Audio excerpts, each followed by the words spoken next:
Hey, welcome to In the Paint, everybody. Brought to you by DocSports.com. Scott Spreitzer here with Griffin Murphy and Raphael Esparza, and we're going to be talking a whole lot of basketball for this upcoming week. It is Tuesday, the 25th of February already, 2025. Griffin's sitting there in ice cold Chicago. Raphael's kicking back in, 65, 70-degree New Orleans, getting ready for the festivities over the next week in the Big Easy. I'm in Vegas, man. Guys, let's make this short. I got a pool I want to, clean the leaves out of a little bit. Then I'm jumping in. It's 80 freaking degrees in Las Vegas. It's been in the mid 70s for the last week. Not to rub it in a little bit, yeah. Griffin, but you were here not all that long ago. Hey, I'm going to move. It's February. I'm moving back to Chicago. Scott, you know what? I'm starting to really regret this decision. And it hit me about a month ago. And then I went to New Orleans this past week. Yeah. It was freezing beyond all hell there. I went fishing. Ralph knows. Now I'm back in Chicago, and it's beyond worse. So you know what? I'm about to pack my stuff right now and head right back to Vegas, Scott, because I've had enough of this crap. It's freezing. Can't get in your car. I've had enough. You already rubbed it in my face. I'm done with it. I'm going to say 400-1 that Raphael did not go fishing. He asked. Yeah, and he probably had his jacket all warm, maybe blanket on him, bundled up. Oh, man. They asked, and I said, hell no. I grew up in Nebraska. I mean, that's prime fishing area. I fished twice. A duck grabbed a hold of my line one time, fishing not too far from the Missouri River by the banks of the Missouri in a lake. And this duck grabbed my line and twisted it and turned it all up and all that kind of. I said, I'm done. That's it. I'm out of here. I'm not redoing this, and I've never fished then. So there you go. But anyway, the folks aren't here to talk about our exploits as fishermen and, carrier of the beads like Raphael down in New Orleans or anything like that. So he, again, he may be the gate protector, but not on this show. We're going to talk some basketball. And listen, guys, I wanted to ask you what you took from this last week in college. Raphael, man, we're getting closer and closer to March Madness, favorite time of year. What'd you see this last week that stuck out to you? It was pretty easy for me. Gonzaga sucks. That's what I learned this week. They lose at home. Let me repeat myself. Spokane, Washington. You're either a Gonzaga fan or move. That's how it is in Spokane, Washington. And they lose to St. Mary's on their home court after they lost to St. Mary's a week ago on their home court. They've already lost to Santa Clara once this year, and they're playing them tonight. In their last 7 games, they've covered 2 of them. This is not the same Gonzaga team we've seen in years past. If they lose again, let's say they lose tonight to Santa Clara. They're playing tonight. They're a big favorite. Or let's say they get an early exit in the WCC conference at the Orleans Casino in Vegas. If they could maybe not make the tournament. I mean, that's how bad they are struggling right now. I have learned that they stink right now. I want nothing to do with the Bulldogs. I learned that Saturday I'll say it. I don't care. I lost a 7-unit total because Gonzaga couldn't score a basket in the second half at home. But yeah, I've learned this is not the same Bulldogs. I am done with them this year. Done. First time in West Coast Conference history that an opponent has wrapped up the conference in Spokane at the Kennel. First time ever. And you know what? I had a free video on Gonzaga on Saturday night, a comp video. So I was kind of shocked too. You know what they remind me of? They remind me of Kansas. The talent's in place, but there's no team chemistry on either one of those teams. What'd you take from this week, Griffin? Yeah, Scott, and I'm going to go right at this. St. John's, they are the real deal, man. Rick Pitino, if this team makes the Elite Eight, this guy should win Coach of the Year. I mean, obviously you got Kelvin Sampson and Bruce Pearl all in the mix, but this team right now, St. John's, a perfect 19-0 on the season. And they cover, they clean up on boards, and they've proven they can beat anybody. If you guys watch that matchup against UConn, and I know this is not the same UConn team that we're used to watching last year, they just absolutely dominated them. UConn could not stop them on the defensive side of the ball whatsoever. St. John's has proven that they are a legitimate team, and I see this team going far in this national or in this NCAA tournament, Scott. I think St. John's is the real deal, and I would not be surprised to see them in the Final Four. Best coach when it comes to making adjustments in college basketball, Rick Pitino. And, you know, I jumped on him like 6 weeks ago. I think we talked about it on the show, St. John's, and I'm hoping for an Elite Eight hedgeability potential out of St. John's this March. I'll tell you what I looked at, guys. And again, we've talked about a few of the teams. We talked about some semi-long shots with a chance to win the national title. I really believe it's not as wide open as I thought it was 6 weeks ago to win the Natty. We've mentioned Auburn, we've mentioned Duke, Houston. We're all in agreement with those teams. I'm going to add a fourth. I don't think this year's March Madness, again, is as wide open as I did 6 weeks ago, but I think Florida has to be added to the mix. In the NBA, when it comes kind of to this time of year and I'm looking for title contenders, legit title contenders, are in the top 5 in both offensive and defensive adjusted efficiency. And there's only 2, by the way, in the NBA. We're talking college, but those 2 are Boston and Houston, Boston and Oklahoma City. And those teams are, I guess you could say Cleveland's right on the edge as far as defense is concerned. But in college basketball, my first step when I look at this time of year to maybe plunk down some money on a future is to see which teams are in the top 10 in both offensive and defensive adjusted efficiency. There's only 4. There's Auburn, there's Duke, there's Houston, and there's the Florida Gators. The first 3 teams I mentioned are all, 7-1 or lower. Florida's in that 9-1 range right now. The Gators are physical, mentally tough. They whipped Tennessee by 30 in that one meeting. They whipped Auburn on the road. They scored 90. They led by Auburn on the road by 21 at one point. Auburn's 10th and 18th defending the 3 and the 2 guys, yet Florida hit 58% of their 2s and 40% of their 3s in that game. So that's one of those teams where I think, man, if you can get 8.5, 9-1, and I did see at least one 8.5 earlier on Tuesday, it's not a bad bet if you're a serious player looking not to throw $50 out there to win 1,000. It's one of those bets at 9-1 that I think you can get juicy with, maybe put a dime on it and have a chance to get to the Final Four and win it all. Anyway, having said that, that's the latest that I got from the Florida Gators. Let me jump in on this one. I'm going to sprinkle somebody else that I learned. BYU. If they get hot in the tournament and shoot the 3, I'm not saying they're a Elite 8 or a Final Four team, but they can bust the brackets a lot. I was impressed on how they played against Arizona over the weekend. I already bought my bicycle helmet and white dress shirt to root for them in the tournament. They're going to be a fun team to watch. Keep an eye out for BYU. One of the most underrated coaches in basketball, Kevin Young. I love what he's done at BYU. I thought Kansas might show up last week after playing as badly as they did. They go into Provo and they got wiped by 34 points. The cool thing was it was bottoming out time for Kansas. We came back with them against Oklahoma State over the weekend and got an easy win. But guys, the Jayhawks, I watched them on, Monday night? And they go into Colorado, and again, they struggled. This team's not going anywhere this year. As far as I'm concerned. Let's talk a little midweek marquee matchup, Wednesday action. We got a nice one in the Big Ten, guys. It's Michigan State at Maryland. Maryland laying 3.5 in this one at last check. The total 151.5. And I'll tell you what, Tom Izzo, to me, guys, has his best team since 2020 when they canceled the season the first week of March due to COVID. Sparty's serious at both ends on the glass, and they dominated Michigan on the boards in that 13-point win last Friday. Izzo's got 4 players between 6'9" and 7 feet, and they're all big bodies. The funny thing about this is that I don't think the casual basketball viewer is going to know is that Maryland is actually their net ranking is actually higher than Michigan State's. Griffin, kick things off for us. What do you think of this one? I will say, Scott, Michigan State is playing like no joke. As you just mentioned, beating Michigan outright on their own home court. Jaden Atkins and Jace Richardson are absolute ballers. They absolutely carry the load for this Michigan State offense.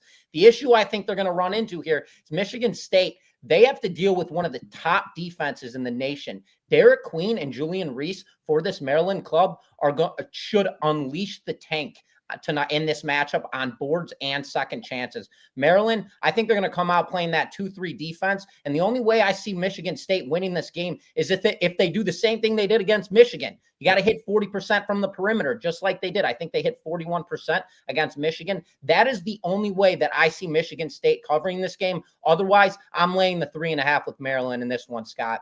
Raphael? I'd wait because I think it comes down to 3. This one was 4 when it first opened. It opened up at 3.5. 2 books moved it to 4, and boom, they got hit. And I think they got hit because people are going to look back and say, Michigan State has dominated this series. They've won 6 straight and covered all 6 games against Maryland. But I agree. I like the Turtles. I would just say Derek Quinn, if he gets another double-double, which he's gotten 4 straight double-doubles, they're going to win this game and cover. So look for him to control the paint, control the boards. It's all going to be on his shoulders for Maryland to win at home. I'm waiting to see if I can get some 3s pop up. We've already seen 1 3 on the global market right now. If it continues to go down, I don't think we're going to see 2.5, but I agree with you, Griff. I like Maryland on this one if the number's correct. We don't always do this, but that's a unanimous feeling on Maryland this week in this game. And Michigan State wins easily. 25-point victory, never close, 14-0 before Maryland scores.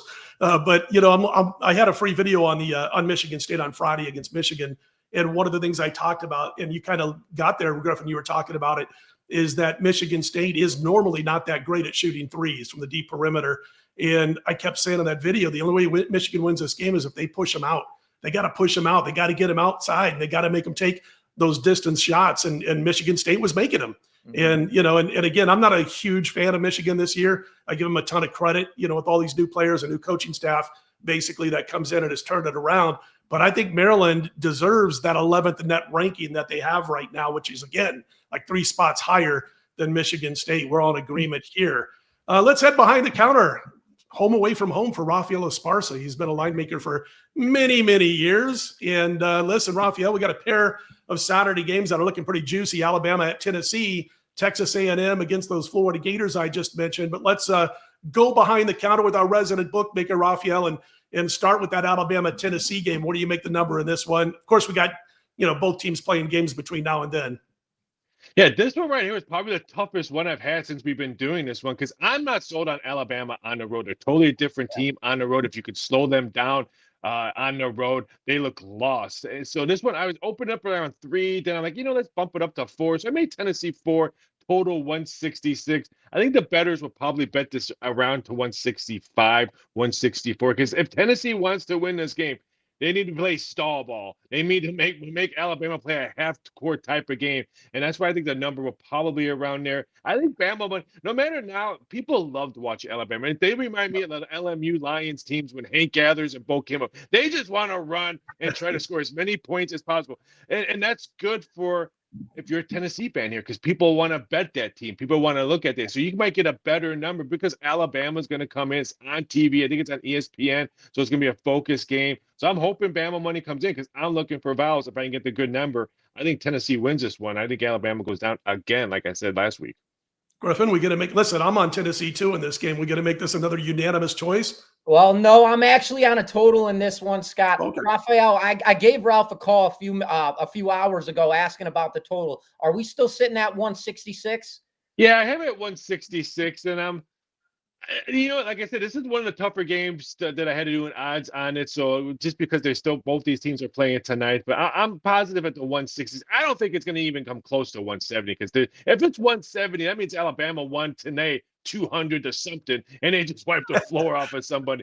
But I'm comfortable with 166 right now. And I mean, you guys just said it all. This Tennessee defense is absolutely outstanding. And we just learned a lot about Alabama with their matchup against Auburn. They are beatable and they are stoppable on the offensive side of the ball. If Sears does not go off, this team can run into trouble scoring offensively. Tennessee, they're huge on the defensive side, and Auburn proved everything to us, as I just mentioned. It's on Nate Oates in my eyes. If he got his behind coached off by Bruce Pearl in that matchup, and if Bama doesn't come out scorching early in this game, it's going to be the chase play game again, just like we saw against Auburn. I think Bama could drop another one here. I don't like the side in this one, gentlemen, but I called Raphael because I was all over the map on where I thought this game was going to land up. Give me the under in this game. I have a feeling a lot of people are going to expect this to be a very potent game for this Alabama team. As Tennessee, they are very good on the defensive side, but from time to time they do slip up,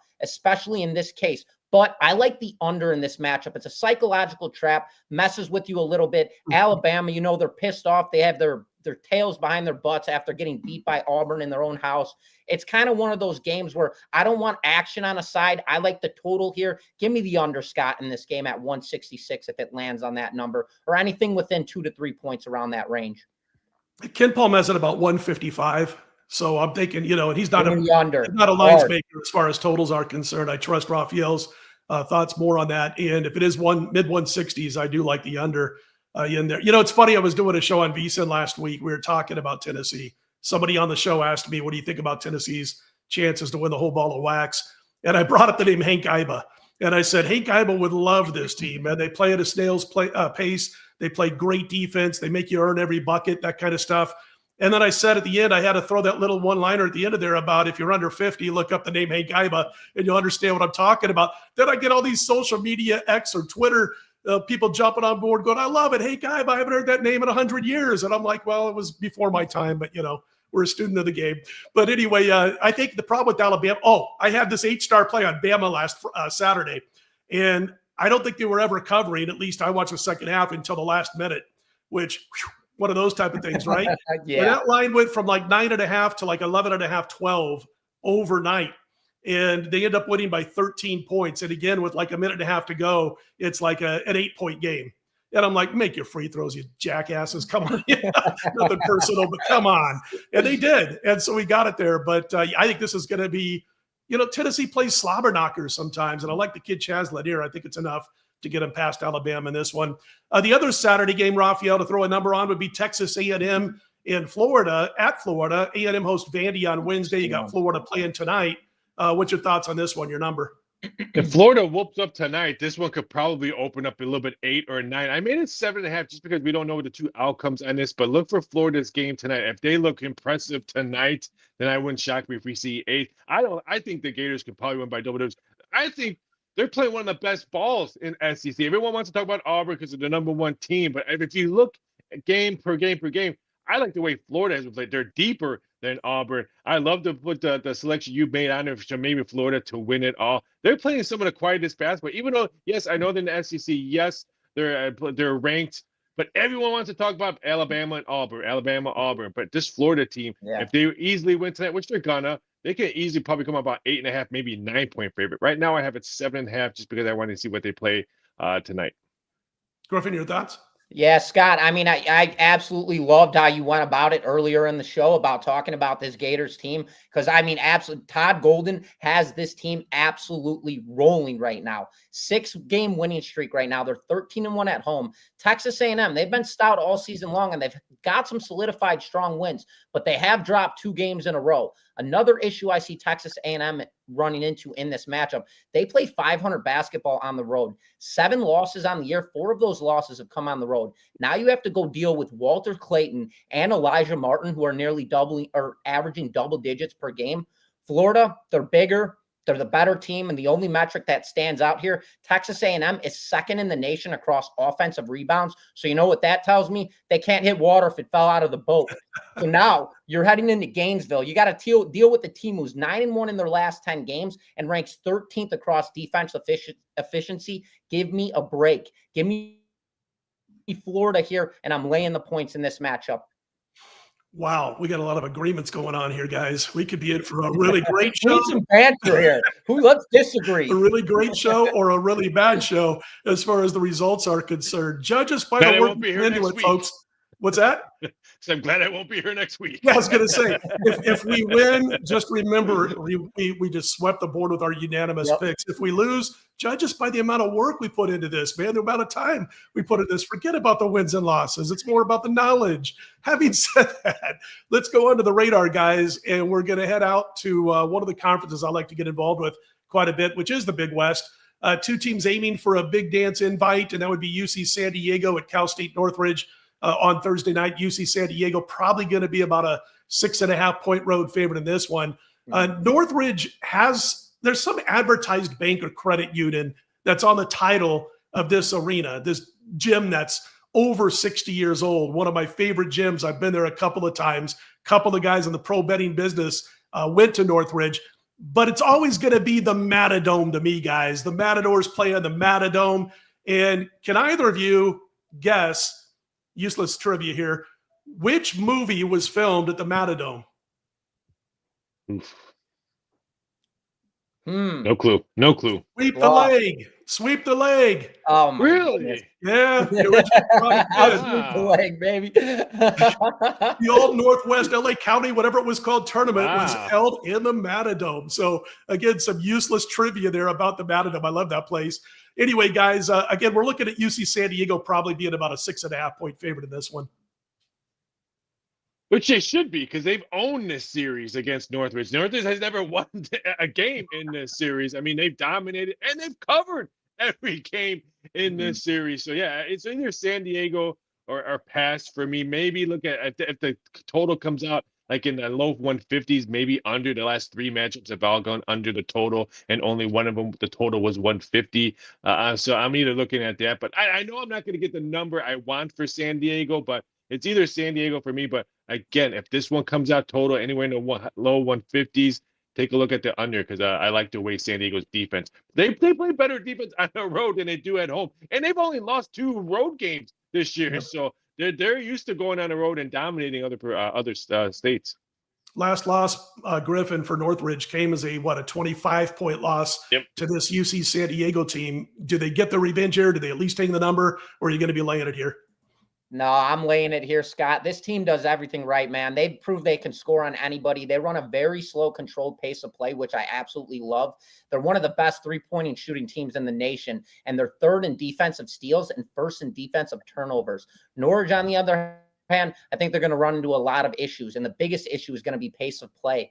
I don't see how Norwich really is going to get it going. They're going to have to play man-to-man and get beat straight up. If they shift to that 2-3 zone defense, well, they're allowing one of the best three-point shooting teams in the nation to be wide open all game long. I just see too much risk with Norwich in this matchup, so I'm on UC San Diego, and I'm laying the points in this one, Scott.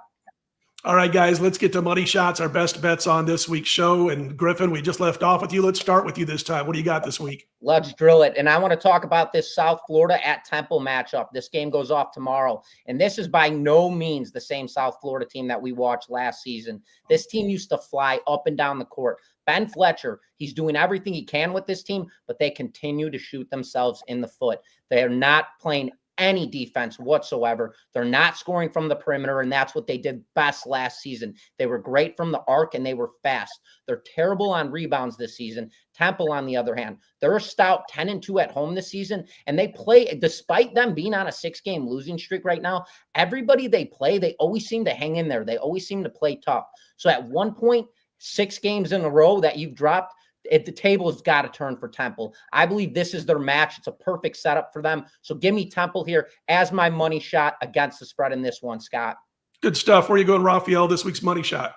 I'm going to Mountain Best or Mountain West. We're going to a great matchup that's on Wednesday. Utah State at Boise State. I'm going to take the over at 150. Boise State's last 3 home games, they've scored 79 points or more. Their last home game, they played New Mexico, put up 86 points against the Lobos. They're just rolling right now at home. The Aggies' last 5 games, all 5 of them have gone over the total. They're averaging 82 points a game this year. So I think they're going to push the tempo and try to keep this game close. Boise State at home is averaging 81 points a game. And if they want to keep this game and try to make a better seeding in the Mountain West or try to make the tournament, they need this big upset right here to beat Utah State. So look for a high-scoring game and also Boise State's last 7 home games. 6 of them have gone over the total. It's going to be I like Utah State. I think I've been impressed with them. You guys know me since they beat St. Mary's at home. Been riding high on Utah State. But this is one of those games that they have a hiccup, and you can't believe, wow, I can't believe Boise won, because it's a tough place to go to Boise and get steal a road win.